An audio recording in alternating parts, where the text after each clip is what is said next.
fast and real time. The political aspect has thus drastically changed in the last couple of decades, with the internet and social media playing such as a large role in this change. It is now considered a virtual role in political campaigns and movements, as well as the way it can affect the news of the people and with the influence of their votes. These candidates and their supporters flood different social networking sites, such as the giant Facebook and Twitter, inform their respective pages, shares, and retweets. Another great matter is concerned regarding the real-time capability and updates of news virtually anytime and anywhere. One way that social media turned into this powerful tool is its undefeated speed in sharing news, poll, or news and over propagandas and rumors. And as much I like to deny age, this prefer their time on Facebook and Twitter, serious website like CNN.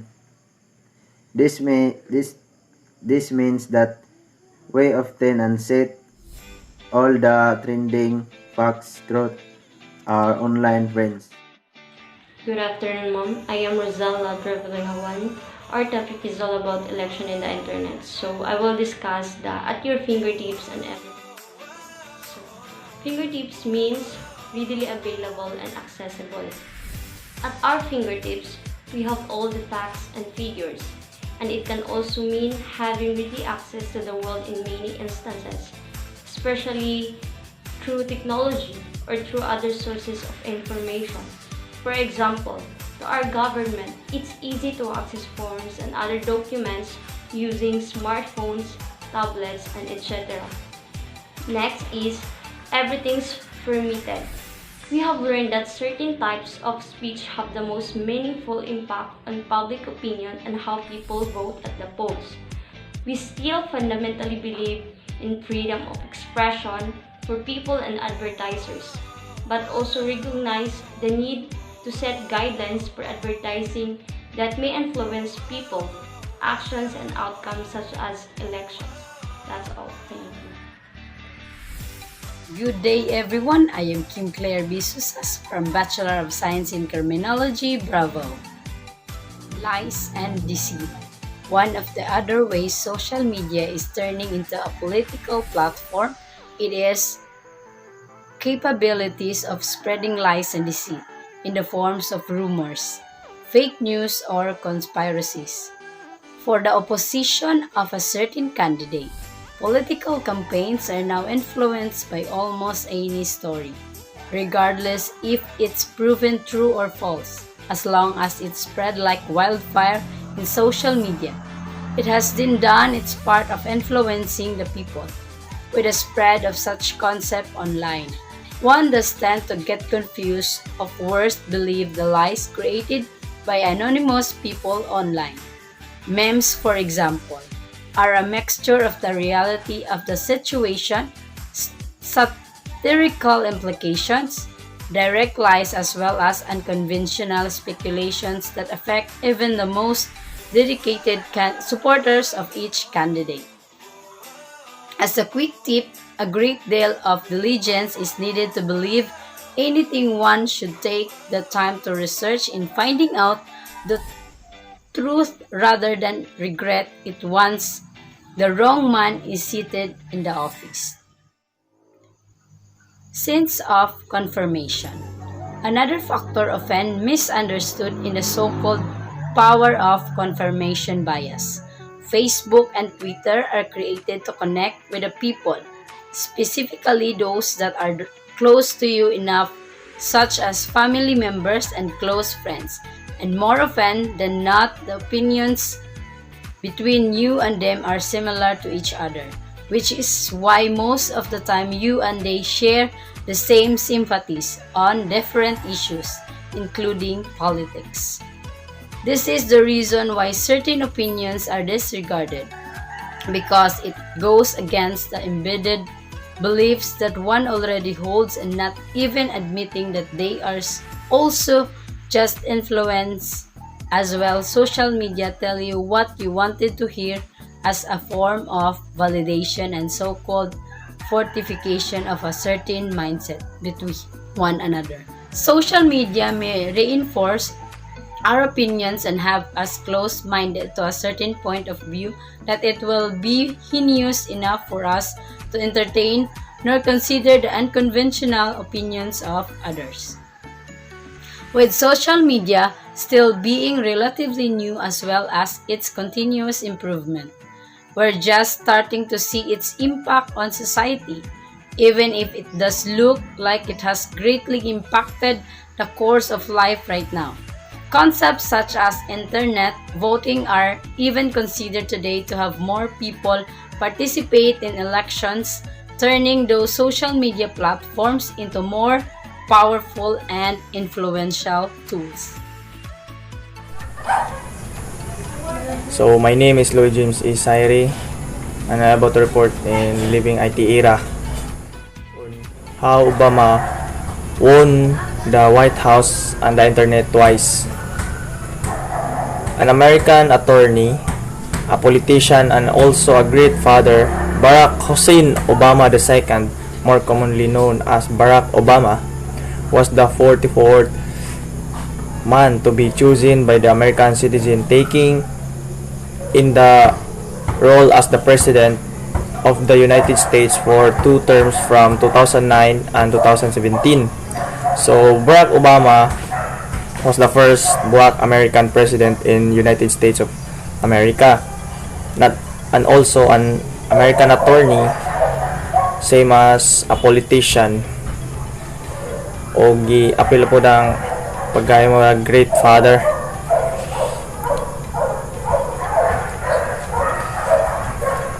Nahimo siya president sa 2009 until 2017 kay nakadawag mo siya twice. He was elected twice president.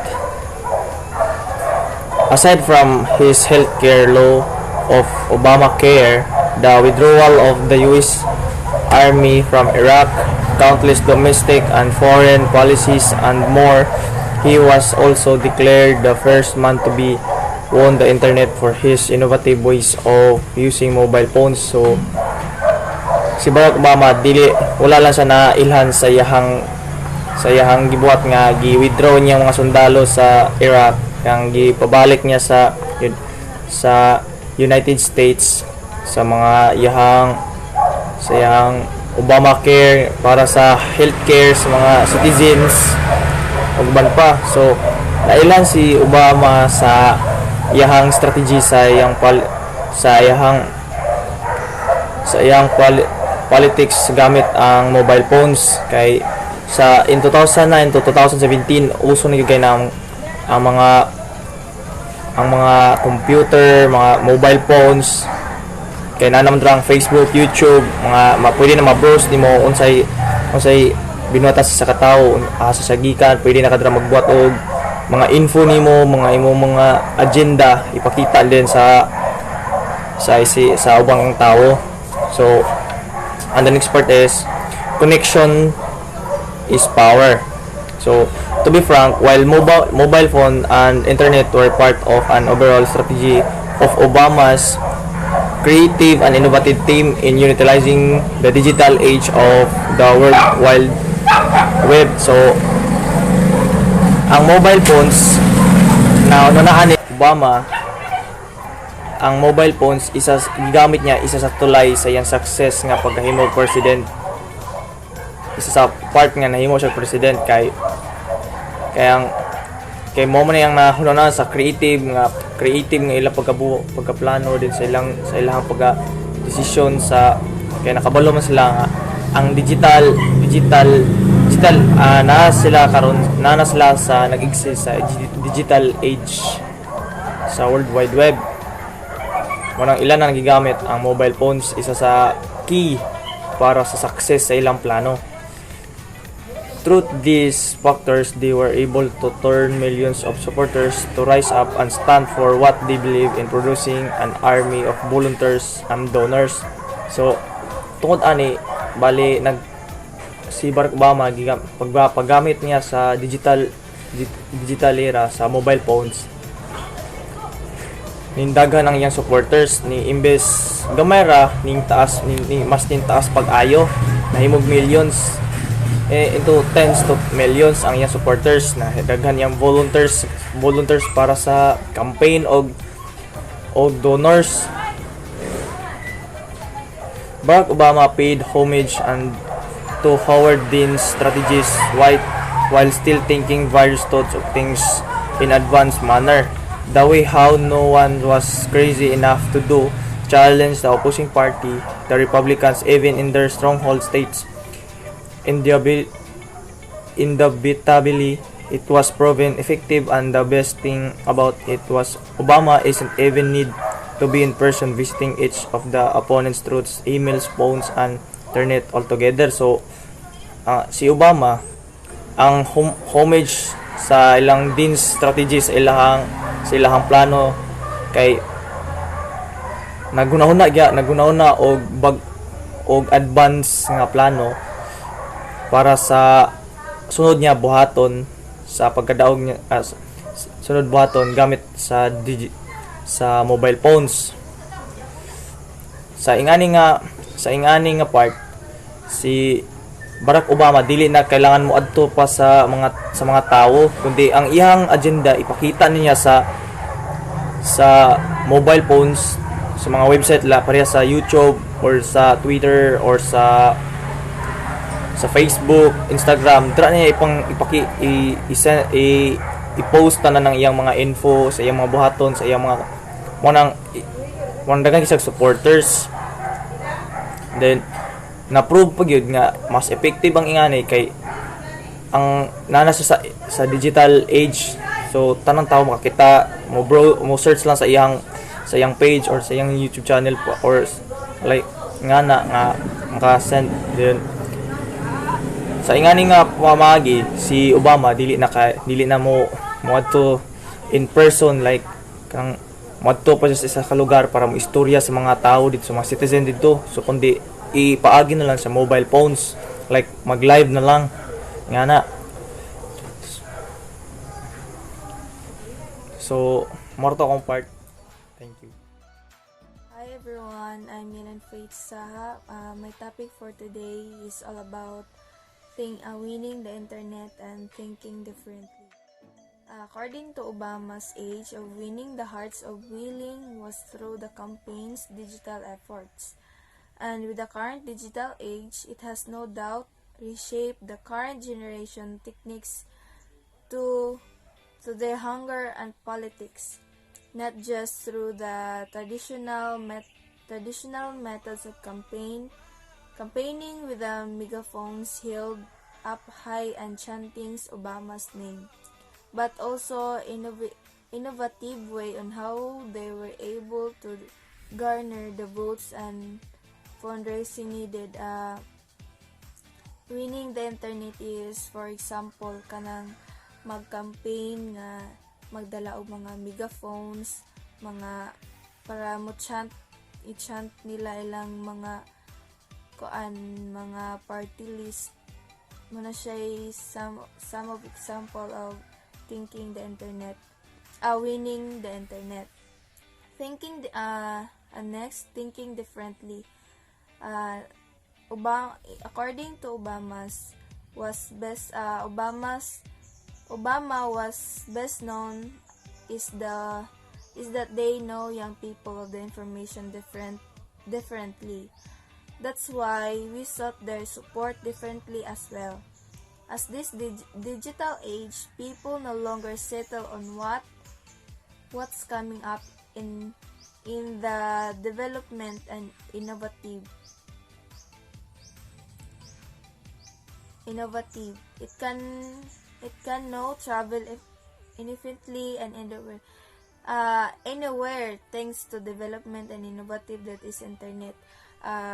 In thinking differently, for example, kanang mag-book ka og ticket para makuan, easy na kayo ta dili na ta mahasol, ligo ra ka mo search sa website kung nabasa sila yung ticket or sa ticket sa Cebu usa pa na din nga mga agency nga imong palitan og ticket. So easy na jud kaayo siya according to Obamas. Pasalamat ni Obama siyang team nga they develop ways to take advantage of this trend kani nga thinking differently. Na nag-study sila and nag-decide sila nga unsaon pag-win sa internet. So, Obama's team was able to tailor its social media presence as it caters to the personalities and the way of thinking of younger generation. So that's all for today, and thank you. Okay, by the way, I am Floriboy Sarnorensis and B Screen 3B. So my topic is a wielded power. It was only a matter of time when other politicians tried to utilize what Obama had used to win the elections. But it was never that simple to copy a strategy to win specifically wielding the power of the internet. Obama's campaign had the finances to support his staff in his campaign with new technological tools always created and continuously developed, manufacturing and a specific way to online campaign. It is a long way from what it is. So wielded power. Since we are talking about politicians, so the wielded power is they have a lot of influence or kapangyarihan over other people. Like for example, the lie the symbol and pretend to be or do what they are not to attain are wield power and others. So another example, she was confronted by a man wielding a knife. So based on my example, to hold a weapon or tools and look as if you are going to use it, so created and wield influence and power. So next is checking in twice. Seeking re-election, the president is capable of using his officer to his advantage for candidacy.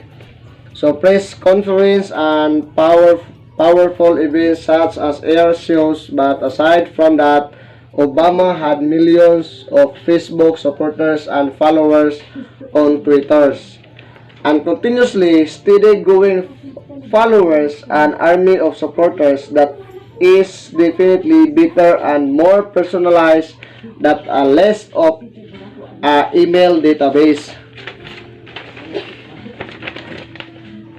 So checking in twice.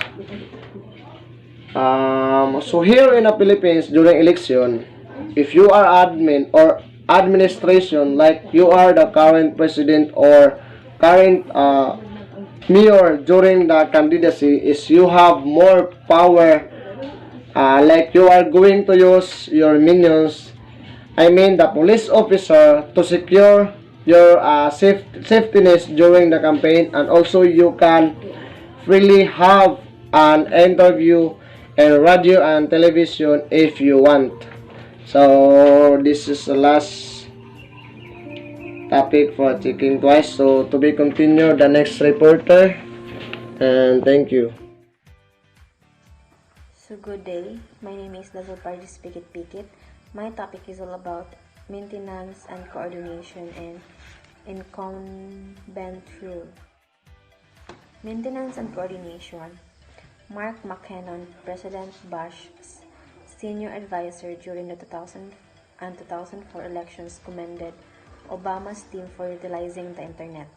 It was dubbed as a seminal and transformative race that has leveraged the Internet in ways we never imagined. It was able to keep maintenance and coordination that the paradigm got turned upside down and truly become bottom up instead of top down. So maintenance and coordination manage, schedule, and purchase maintenance service and supplies for businesses and organizations. They can have a broad range of tasks depending on the company they work for. Like for example, ano kay Koan? During the last election, internet is very important kay nagamit sila og machine, electronic machine nga mo automatically count sa mga votes. Gitawag to siya og PCOS machine. So importante ang internet para ma-transmit ang mga results dito sa taas sa national kuan. So next is incumbent rule. It is overall Obama stock 52% of America's total votes with his 338 to 163 dominant sweep win. It was a stunning victory for Obama. Indeed, who knew that someone who was new to the race of a national political stature, indeed that day as the very first Black American to deserve the title as the President of the United States, as well as the key to the White House.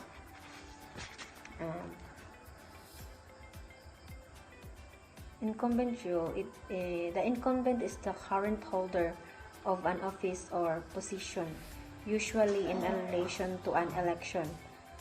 For example, in an election for president, the incumbent is the person holding or acting in the office of president before the election, whether seeking re-election or not. Okay, so let's proceed to the essentials of support.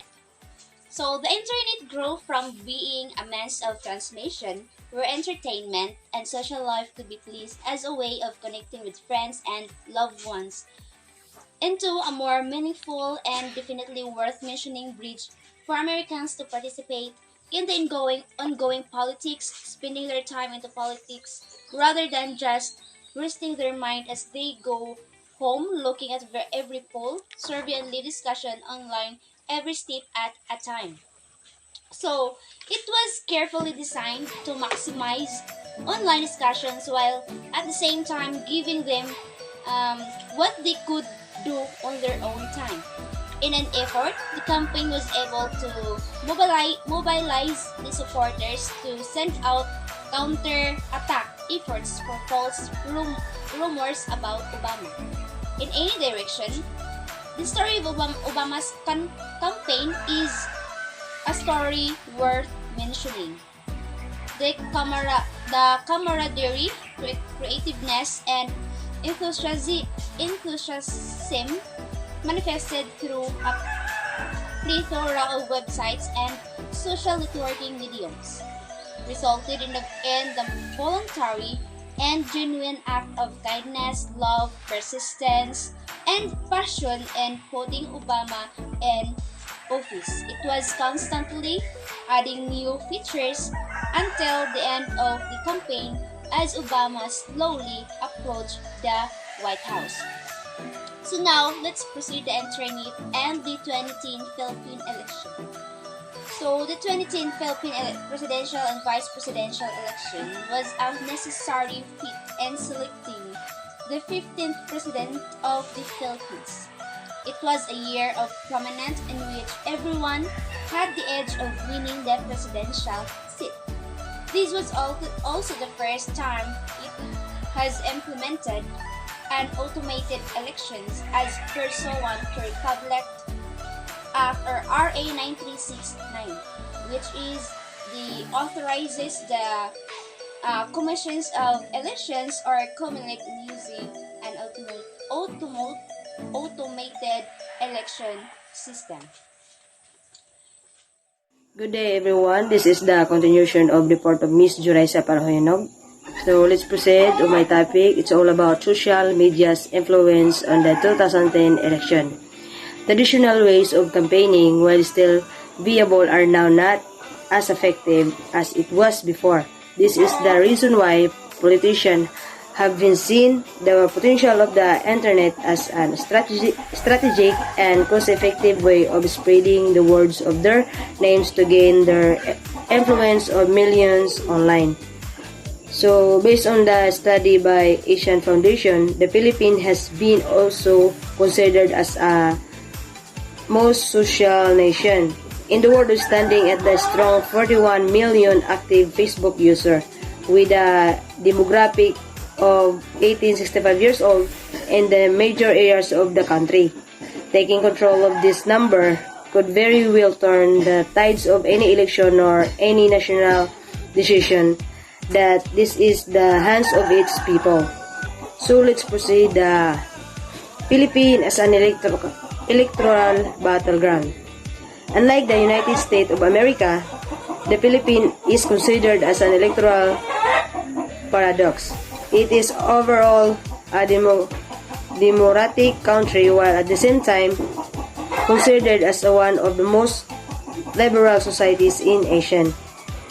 So the possible means to take control of it, considering the country of an economic basket of Asia, what the economic value provided by overseas worker while at the same time certain political figures has been prominent, having considered politics as a family business. Good day everyone, I'm feeling this Nanong. My topic is the Aquino legacy from Noynoy to Pinoy. Through the 6 years of being the country's most powerful man and being responsible for determining the fate as he led 100 million Filipinos, it is no doubt that he was able to fight the corruption and typical woes of the previous Arroyo administration.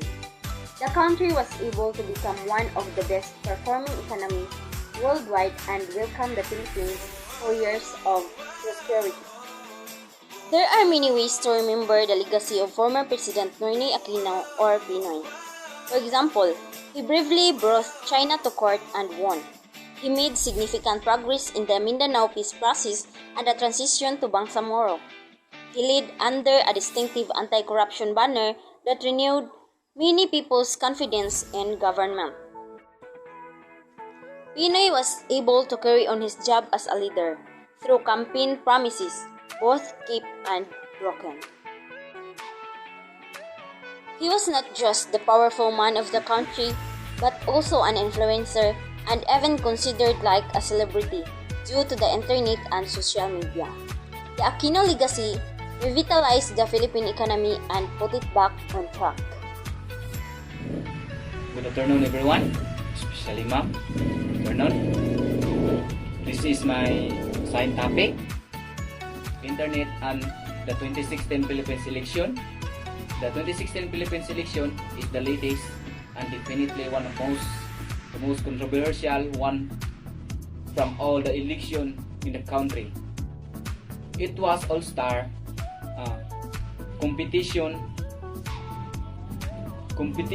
where everybody had an edge once again, comparing even to a year or two before actual election. Social media role has been a critical factor than the previous years.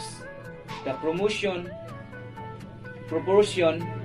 of the Filipinos with access to internet and sources of online information has drastically changed a lot in the recent years. Based on Nielsen's case study, as a digital advertising agency management partner Carlo Opol said, there are now more Filipinos on the internet and low cost of the smartphones has enabled them to be online. It is no dog for the fact that the internet, particularly social media, has become the new medium of the campaigning, and whoever takes interest into has greater chance winning. Comelec incident. The Philippines had used the automated system for the first time in 2010 with success. It was only right to use it for the 2016 election, but break into the system, exposing more than 70 million voters. Kangunot ang mga botante, 70 million voters data was enough to have the Commission of the Election of National Privacy Commission and the Data Privacy Act into the mental. It was 6 weeks away from the national election when the incident happened. Hackers group Anonymous Philippines showed the flaws of the security picture of the machine, as they said was there based internet that the election be run of the all honesty and integrity for the people by the people, but they hacking did not stop. There is another group of hacker,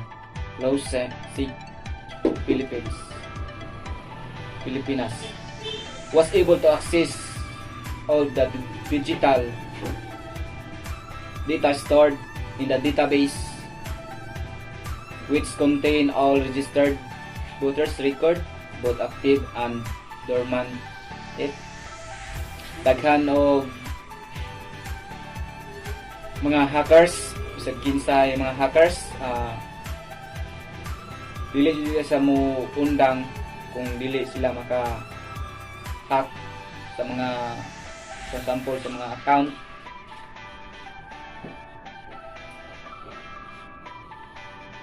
Ini hackers with risk still apparent and cyber attacks being a foreseen event, the organization and names held accountable for the incident has taken extra measure in the beefing up their system of the potential attacks. This is ignited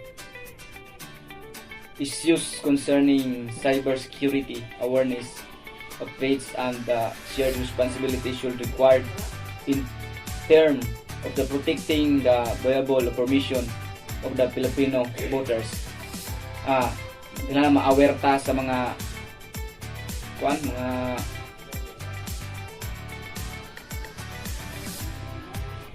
hacker group, aware ta. Kailangan protektahan nato ang protecting the viable information of every Filipino voters. Proteksyonan. That's all. Thank you. Good morning everyone. I am Rocky Montesino III, and my topics are making it into social media and rise of the net. First of all, making it into social media. With the continuous improvement of social media such as Facebook and Twitter, it is known that these social media platforms weren't really meant for political purposes, but rather a way to communicate with others online, but it didn't bringing the names of candidates the same way. Any viral faces were brought into the platform in the form of memes created by netizens that could negatively or positively impact the stature of someone in an instant. Most social media posts from candidates are often bombarded by an opposition, mostly propaganda scheme to spread misinformation about candidate. What's worse is that it could grow bigger if traditional media picks up the speculation and becomes a major concern. The greatest example would be the alleged corruption of Jijomar Binay in Makati City, which greatly cost him his campaign in 2016. So, my explanation for this is social media today tends to attract to younger audiences, particularly those who are part of the millennial and Gen Z generations. It was only a matter of time before politics made an appearance, because today we can finally access these social media platforms wherever we desire. The internet and social media have played a significant influence in the significant changes in politics during the last 2 decades. It is now regarded as playing a crucial part in political movements and campaigns as well. These days, candidates and their supporters frequently oversaturate various social networking sites, including the huge Facebook and Twitter. Second, rise of Duterte. Rodrigo Roa Duterte, more commonly known as Digong or Rodi, is a Filipino politician of strong wit, iron fist, and stature of power. He is known as a strong mayor and vice mayor of Davao City for more than 25 years in a span of numerous terms. He was also the very first man from the southern areas of Mindanao to run for the opposition of the President of the Philippines. But it was not an approach any other politician has done before. After a few months of being quiet on November 21, after a private meeting with his fraternity brothers from San Beda College of Law, Duterte has officially announced his campaign for presidency together with his running mate, Alan Peter Cayetano, who he considered the best bet of the country to lead together with him. So my explanation of this rise of Duterte is one of the instances of democratic deterioration and democratic explosion is the ascent of Duterte. Public unhappiness with the most Marco democracy, which utterly failed to deliver on its initial promises of social fairness and unsustainable development, was a major factor in Duterte's evolution. Duterte is drastically changing the Philippines with his surprising victory in the 2016 presidential elections, turning it into a nation with an independent and transactional foreign policy that is willing to trade human rights for law and order by supporting Duterte's bloody war on drugs. So that's all. Thank you. I'm Rico Emunson. My topic this morning is about how did Duterte win the internet during the electoral campaign. So, the internet is the unconventional way for the politicians, rather hopeful of the presidential elections. But Duterte has always been a public figure in his home city, Davao City, and and of course the whole Mindanao. So if someone from the north asked about this Davao mayor, then they only say that he has been leading his city for a quarter of century and has imposed a strict and discipline for the citizens that other cities have been trying to mirror for years.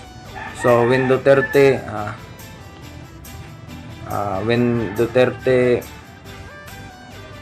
said the democratic government will change into a federal parliamentary form, it became a hot topic.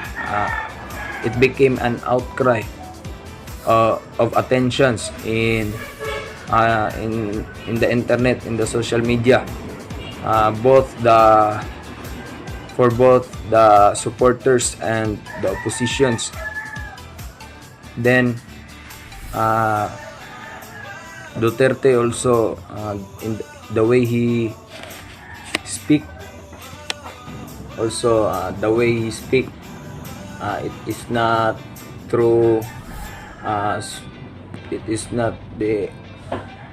it's not like the other politicians that it has a manner manner of in the way they speak. But Duterte is a normal man with the special ability to lead the whole country. This is the proof. Davao City is the proof that how he lead his people, how he lead his community in a success way. Then the supporters made fan clubs like Facebook pages, Twitters, to show that they are supporting Duterte. In that way, not just like in the Philippines, but in the whole world, known Duterte for being capable of leading his people. And in the long run, the platforms, the fan pages of other politicians, Duterte surpassed it tenfolds. Then the ASEAN community are just like United States, Russia, all the big powerhouses, big countries like China,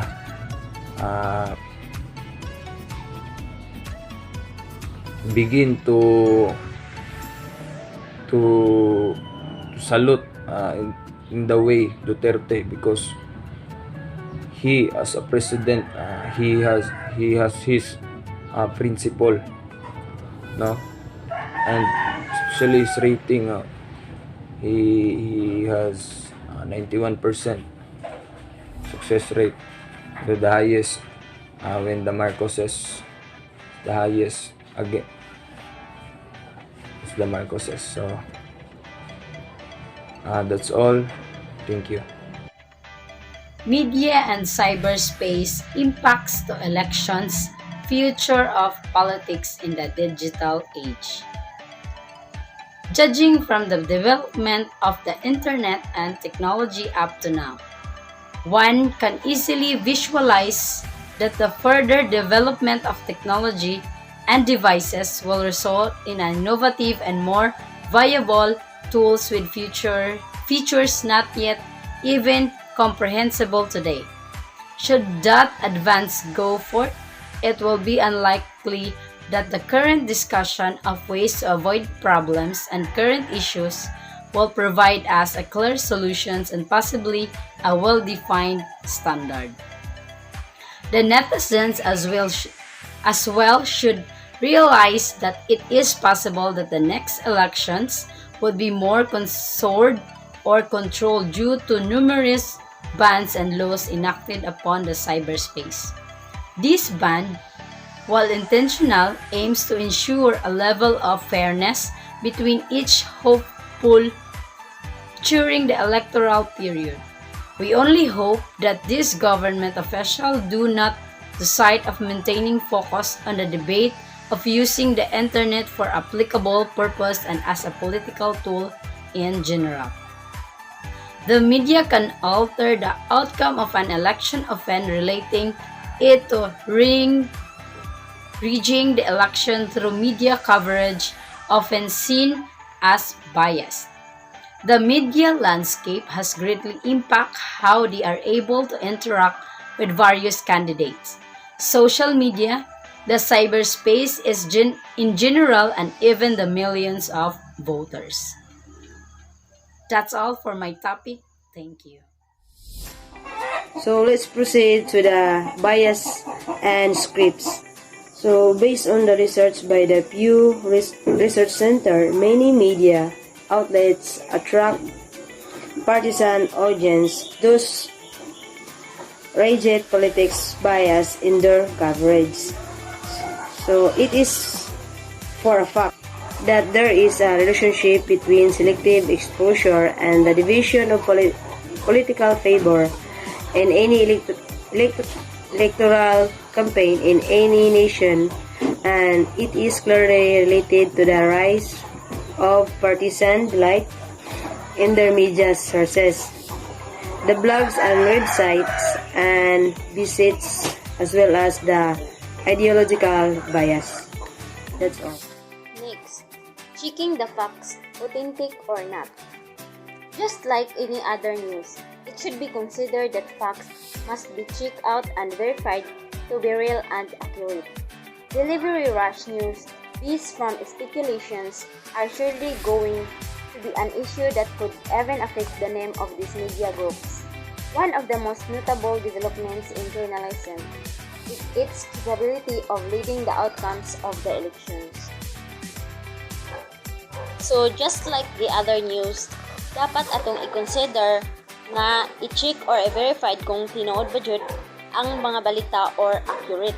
Bisan ang mga balita or nga gikan sa mga biggest names of media corporation, dapat gihapon nato i-consider or i-verified kung tinuod ba jud ang mga news na ilahang ginapagawas, because they are also business minded na asab sa ilang best interest ang ngalan sa company nga ilang gidala. Kay syempre kung muangat ang ilahang company na gitrabahoan, mas paborsad sa ilaha. And it is still, however, a fact nga ang mga netizens still exercise their diligence to find out kung unsa or asay reliable facts or unsa unsay dili. So that's all. Thank you.